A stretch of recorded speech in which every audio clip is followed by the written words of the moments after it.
What's good, everybody? Today we're here to talk about what's going on these next few weeks. All right, we got a couple fight nights: UFC Fight Night Song versus Figureido and Bonfim versus Bilal. Man, I was going into these fight nights thinking we're gonna have some fucking bums, bro. I was not even gonna make a video on these fight nights. Instead, I opened this shit up. Yo, we got some hidden gems on the card. Like, I don't know if I just have ball knowledge, but we got some fighters on here that are actually worth talking about. All right, so let's get right into it. Song versus Figueiredo. We're gonna try to breeze through the people that we don't care about. All right. Starting off, Davidson Figueiredo versus Song Yadong. Does Unk still have it? Of course, we saw Song Yadong in his last performance against Sean O'Malley. He got outstruck. He got outdamaged. Like, everything went wrong for Song Yadong in that last fight.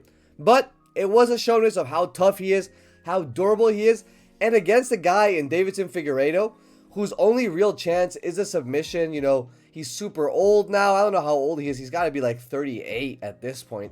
He's older. His power's diminished. His chin's gotten worse. He's gotten injured a lot. Remember, he injured his knee in the 50-50 fighting against Corey Sandhagen.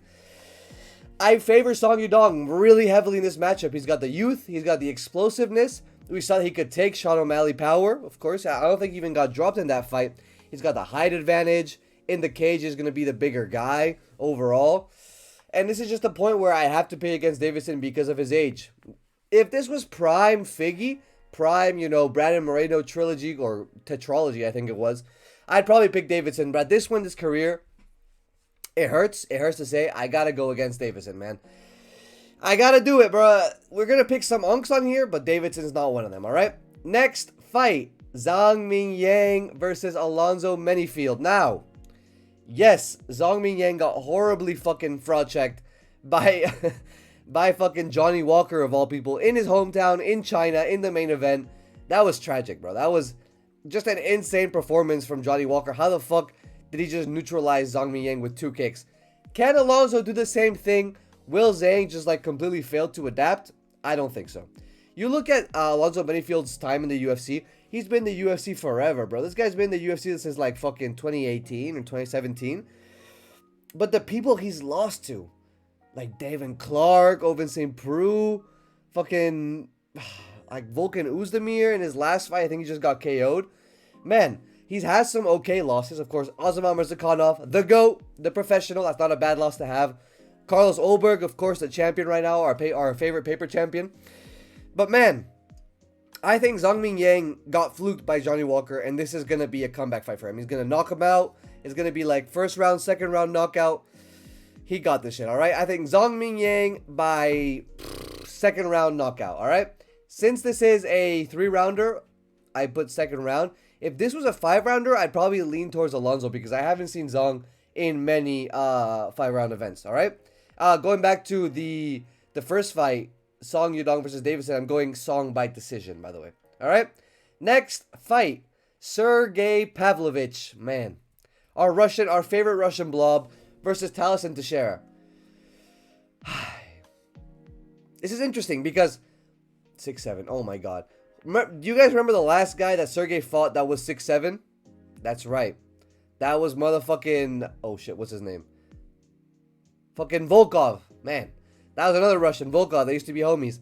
And he really struggled to close in the range. Someone like Sergey Pavlovich is going to want to get on the inside, wing his big-ass overhands, wing his fucking hooks. He's going to want to deal some damage, do like a big, devastating blow. And against Taliesin Teixeira, someone's going to be keeping him at range. I think it's going to be really tough to do. However, Taliesin Teixeira is a fucking bum that went to decision with fucking Tai Tuivasa. Big back Tai Tui fucking Vasa, bro. I picked this guy, Taliesin, to beat Derek Lewis, and he got slimed. I picked this guy to beat Tai Tuivasa, and he barely got past him. Alright? I'm just going to pick Sergey Pavlovich to chin this fucking dude.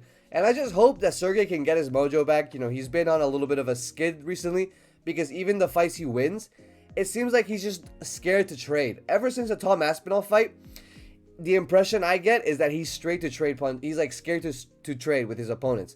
He doesn't want to get chinned, bruh. And I get it. I wouldn't want to get chinned anyway, all right? So I'm picking Sergey by knockout. I'm going to say round 1. Round 1 knockout. Let's hope he gets his mojo back. This is a little bit of like a cope for me, you know? Like, this is a little bit of like, I hope more than what I actually want to see happen, all right? Next fight. Kai Asakura versus Cameron Smotherman. Now, I've been excited to talk about this fucking fight, bro. I've been fucking hyped. Because they're putting slander on my GOAT's name. Yes, Kai Asakura has 0 submission defense. Yes, he can't wrestle for shit. But my GOAT, just like on pure necessity, Japan needs to get a win at this point, bro. Fucking Tyra losing in the main event. Kyoji not getting a title shot. And fucking, who else? What's another Japanese fighter? I don't know. But Kai Asakura's getting slimed out here. He got fucking guillotined by Tim Elliott. He got submitted by Pantoja. But you look at this competition, bro. Tim Elliott, crafty vet. Crafty vet, you know, that shit can happen to anybody. Pantoja, the GOAT. Literally active flyweight GOAT. You know, of course, all time is DJ. But right now, it's fucking Pantoja. This level of competition is fucking crazy, bro. This guy's going through fucking death row. And he has, what is it, 11 more wins than Cameron Smotherman. Like, yeah. I'm not picking fucking Kai Asakura to lose by smudge decision to a guy that's 12-6, okay? I'm just not doing it. Give me Kai Asakura by flashy-ass knockout round 2. Fuck it. Again, like the Pavlovich one. I'm manifesting this shit, bro. I need Kai Asakura to get a win. I need him to prove all the fucking haters wrong. Which, you know, they're not going to be really proving anyone wrong because there's not a lie that this guy has shit submission defense. But I just need him to get a dub, bro. I need Japan to get a W in the UFC. As a white man, you know how it is. Every white man goes to Japan. It's like going to the Mecca for a Muslim. We gotta get a win for Japan, bro. We gotta turn footsteps into electricity in Japan. All right. Next fight, Muslim Salikov versus Jake Matthews. Not much to say about this one, apart from the fact that Muslim Salikov is literally LeBron. You guys know, if you watch the NBA for years now, I think 5 years, 6 years maybe, there was that one post where there was like, oh, finally LeBron's 30. This bullshit won't go on for much longer. And then 10 years later, he's still fucking doing it. You cannot pick against LeBron James until he starts fucking losing. I will never predict LeBron James to lose until he loses. In the same way that I will never pick Muslim Salikov to lose until he's completely washed. Until it's completely gone. I don't care if Jake Matthews is a spring chicken who was pushed out the womb yesterday, bro. I'm picking Muslim Salikov by spinning wheel kick knockout. Because that's what you do. Because that's what he does. This is what he does. This is what Muslim Salikov does. This is Muslim Salikov heritage, alright? I'm picking this guy to beat Jake Matthews every day of the week, alright? And if he loses, if he fucking loses, it's not my fault. It was the age, right? This is ultimate cope, okay? So let's move on to the next fight night. Alex Perez versus Suma Dereji, bro. I don't give a fuck about y'all, alright? Next fight night. Bilal Muhammad versus Bonfim. What's his name? Gabriel Bonfim. What's this kid's name? Ay. Bilal Muhammad, man. He's been on a little bit of a skid, bro. I can't lie.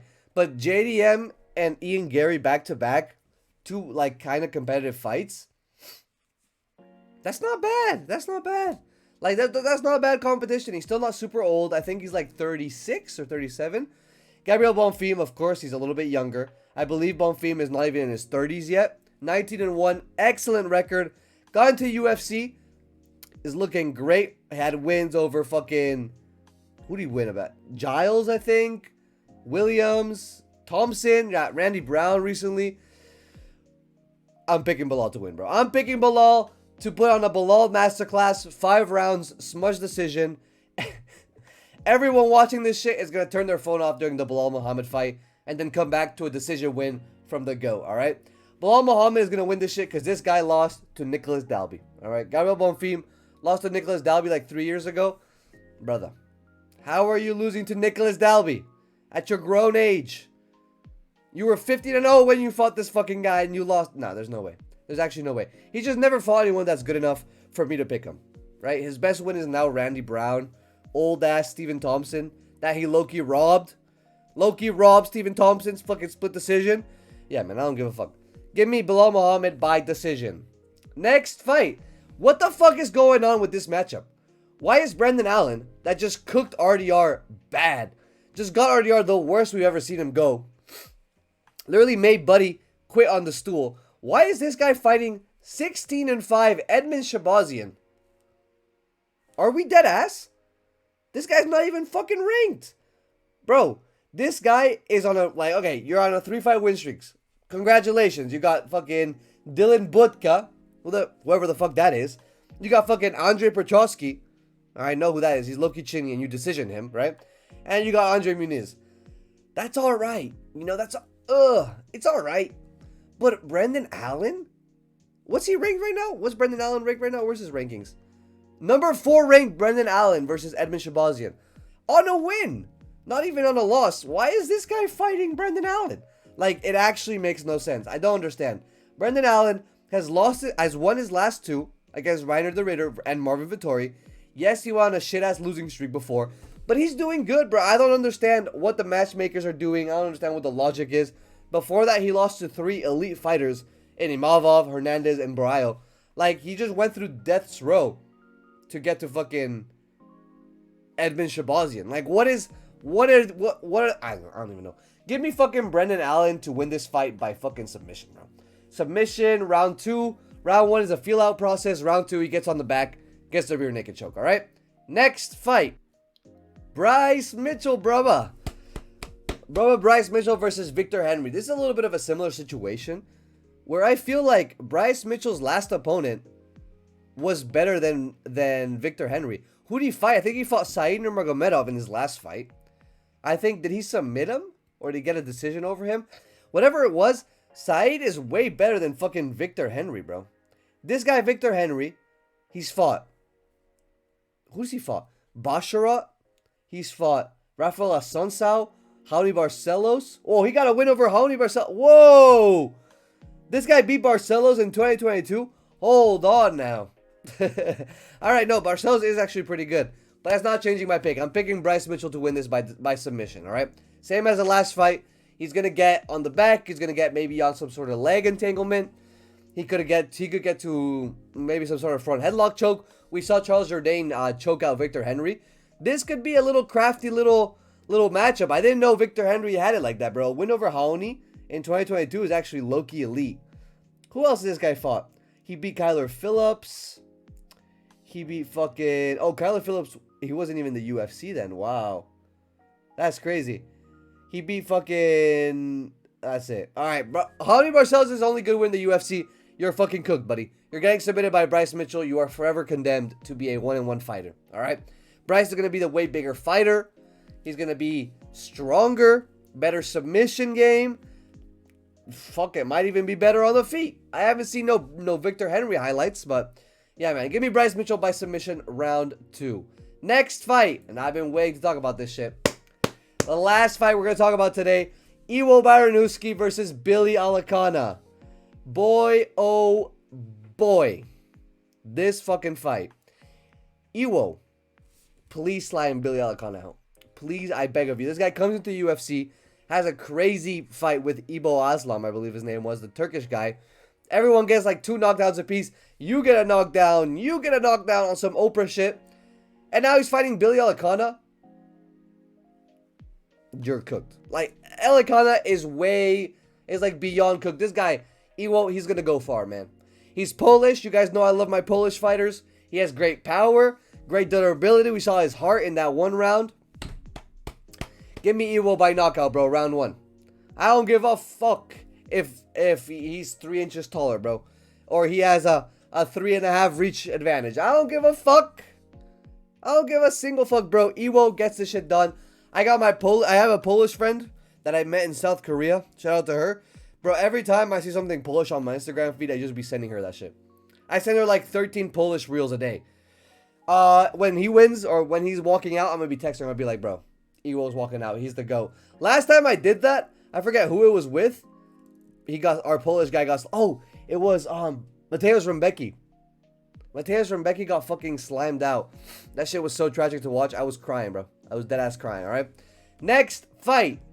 I don't give a fuck about Emanuel versus Matt Schnell. Emanuel's just gonna chin Matt Schnell, alright? He has no chin, so just put that in round 2 knockout.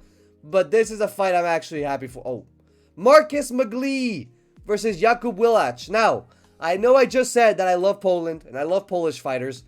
Mr. Jakub here is the exception. Jakub Wilacz, whatever your name is, bro. He beat Patchy Mix.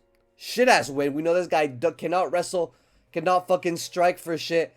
This guy is just ass, alright? We've already confirmed that 3 fights in, Patchy makes his buns. And then he got a fluke submission win over Muin Gafrov, who was winning that fight. Literally last second arm and guillotine submission. Can you get any more fluky than that? You've had one win against a guy that's shit and one fluky ass submission. This is the most fraudulent 2-fight win streak. And Marcus McGlee over here has had to fight fucking Piotr Yan, the world killer, the fucking life ender Piotr Yan, and he didn't get in that. He didn't even do that bad, bro. I'm picking Marcus McGee to school Janko Willach over 3 rounds to a decision. All right, and those are my picks. Thank you guys for watching. What do you guys think about these next 2 weeks of the UFC? This shit low-key buns, but we have some good fights on here, all right? I'm going to be tuned in because I'm a hardcore... I'm going to be tuned in. I might take a couple of these fights as, you know, a little nap break because you guys know over here in Spain, I'm watching this shit at like 4 in the morning, main event. Like, fuck that shit, all right? Thank you guys for watching. I'm going to go fucking do some work, all right? Do some homework on some primary school shit. Ciao.